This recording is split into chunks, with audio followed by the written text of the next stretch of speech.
everybody. Welcome to this newest edition of Think Suburbia, the podcast of the Suburban Virginia Republican Coalition, or SUVGOP. I'm Jill Cook, one of the co-founders of SUVGOP and the co-host of this podcast. And I want to introduce you to Mary Campbell, the co-host, and another one of the founding members of SUVGOP. And we are thrilled to have House of Delegates candidate Julie Perry with us today. And Mary, would you kindly introduce Julie? Julie, welcome. We are delighted to have you with us today. We know that you are running in the 86th district for the House of Delegates. Could you tell us a little bit about your district as to location and demographics? Hi, yes, my name is Julie Perry. Great to see everybody or be here today.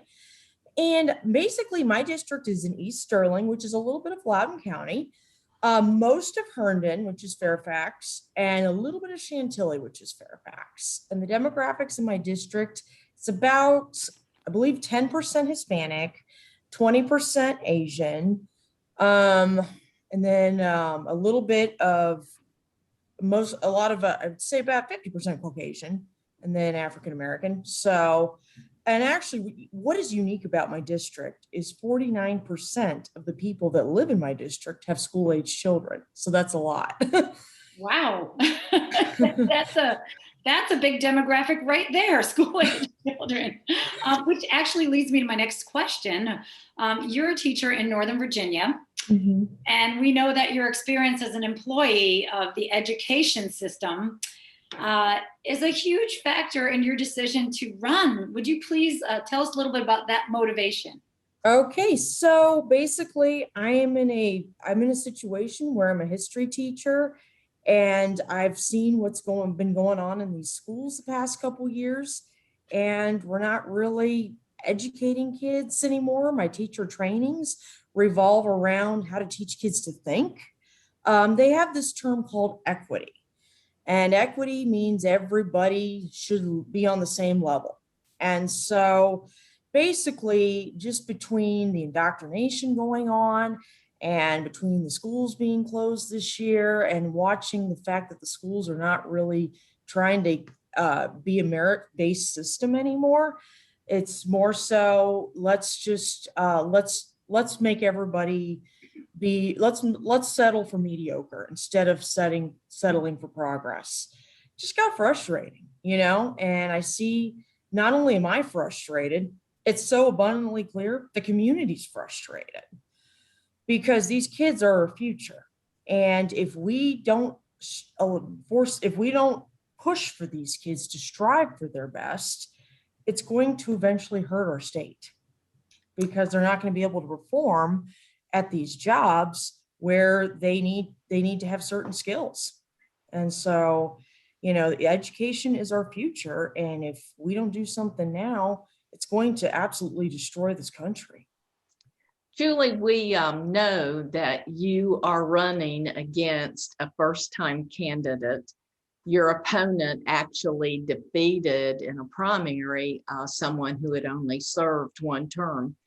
Do you think this gives you an advantage, or does it equal the playing field a little bit since both of you will be first-time candidates? Well, the difference, my opponent only beat the incumbent by 230 votes. So that's not very much. So that to me tells me how divided the other party is in our district. So I think it'll give me a better chance, but who knows?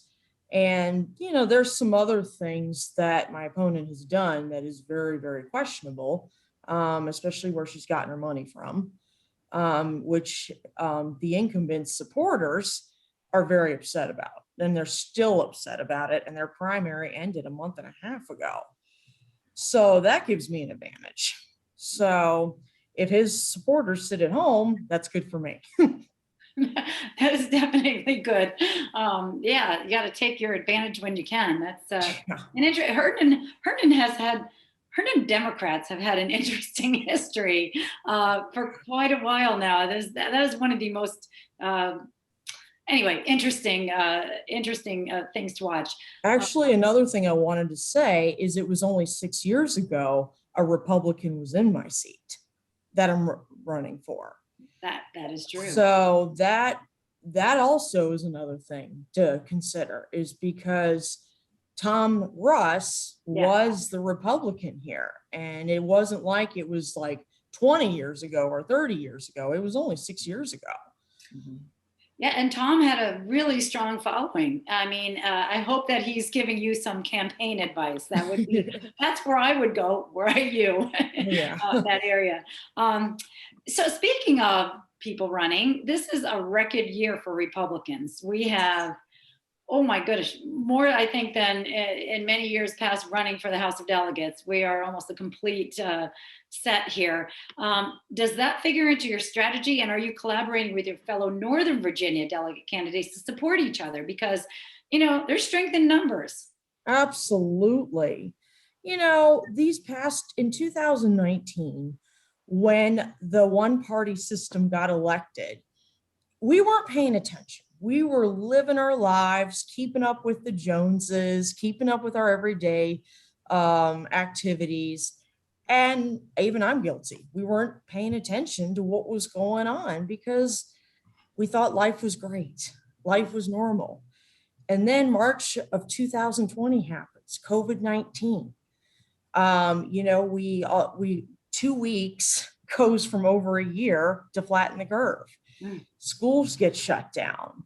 All of a sudden we see riots, we see division, we see, and then in November, you know, there's a lot of accusations about voter integrity going around. And then President Biden gets inaugurated. And since he's been inaugurated, prices of food have gone up, prices of gas have gone up. A lot of things, you know, a lot of border. Oh my gosh, the border is at serious crisis right now. And here's the irony to Miss Kamala Harris. My opponent worked for her when she was in California. Really? Yeah. So it's like, okay. Yeah, we don't want Kamala's policies here in Virginia for sure. No. So, you know, all these things have happened. And I've had Democrats in my district reach out to me.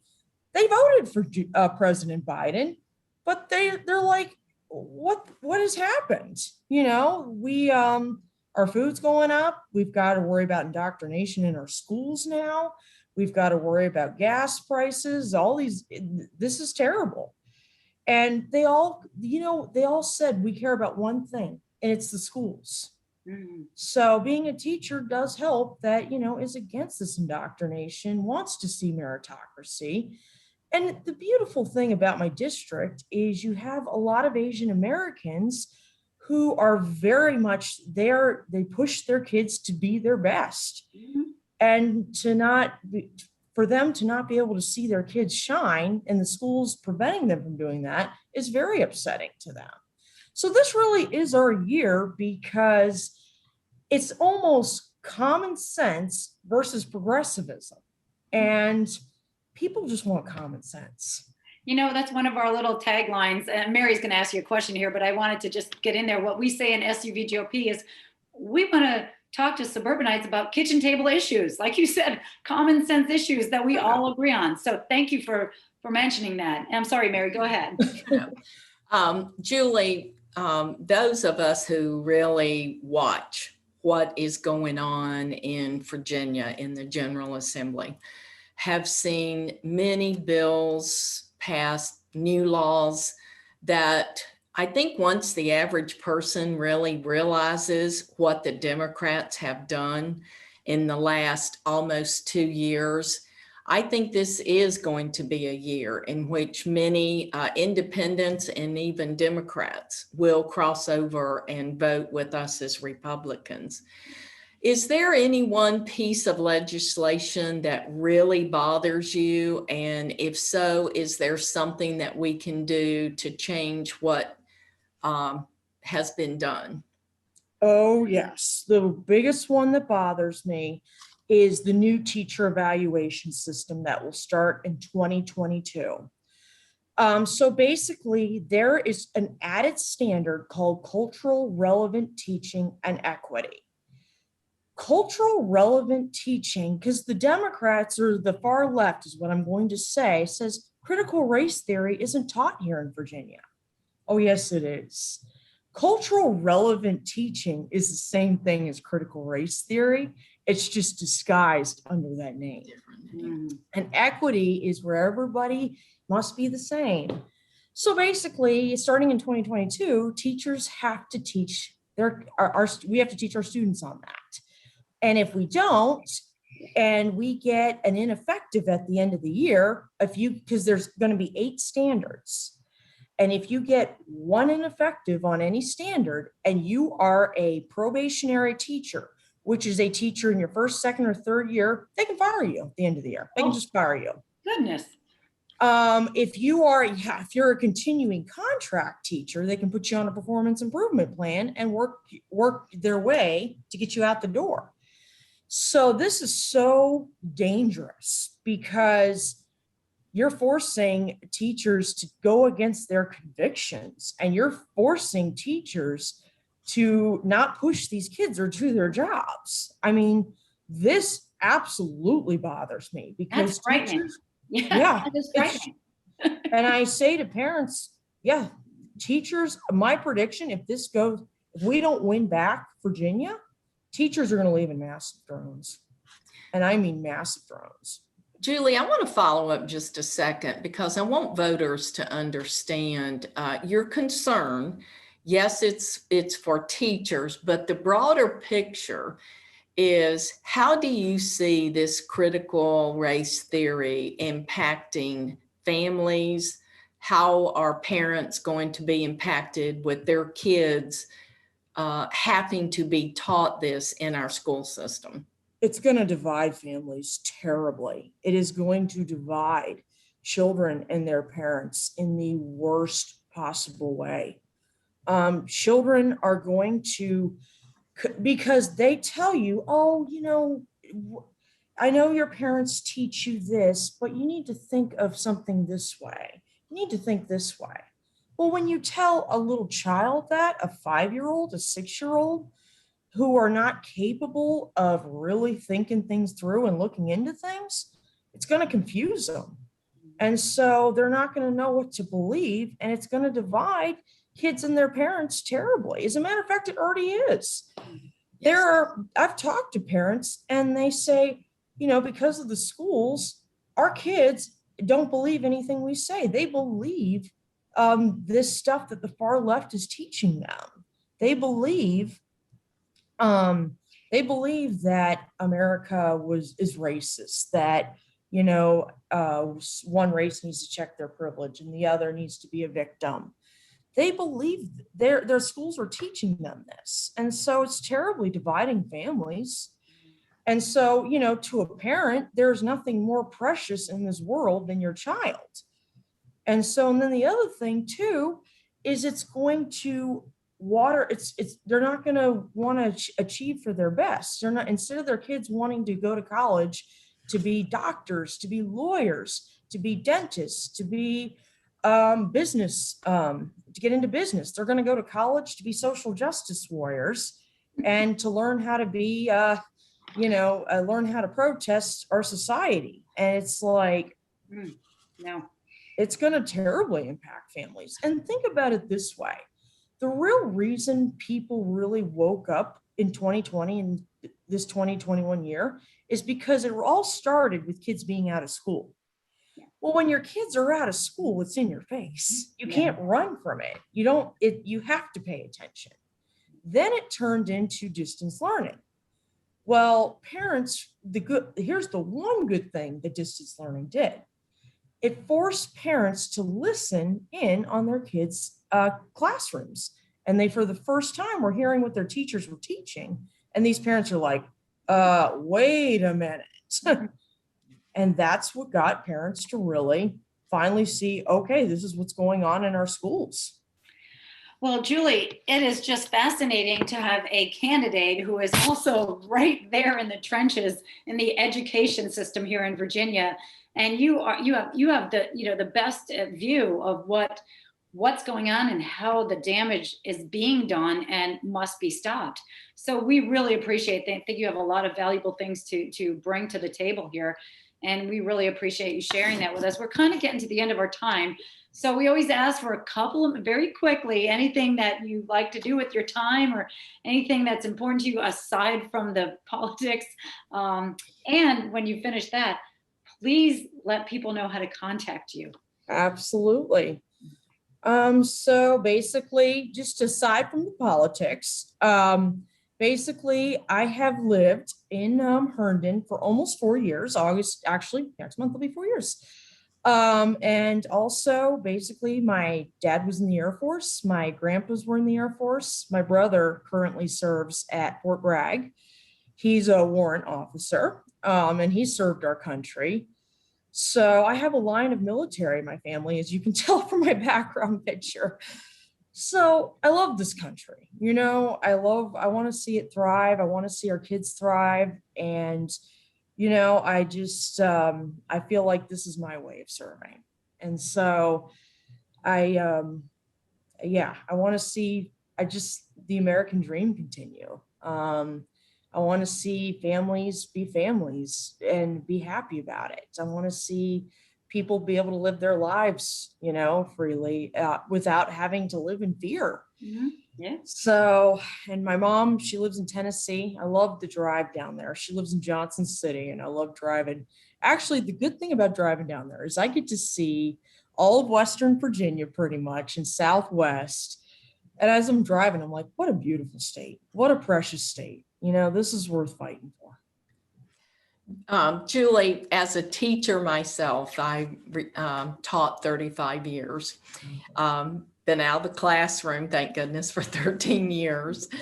But I really want to thank you as a young person for caring about our country and for being willing to put yourself out there on the front lines. I know that there are many people who will want to get involved in your campaign. Can you tell us how those individuals might contact you? Let us know about your website and so forth. So my website is www.julieforhouse.com. And I'm on social media, Julie for House, Twitter, at Julie for House VA, Instagram. And I'm on Facebook, Julie Perry for Delegate. And if anybody wants to help out, I need door knockers. I need people to do phone banks, phone calls. If you can donate a cash contribution, even if it's $5, that's great. It's about the people. It's about the amount of people that donate.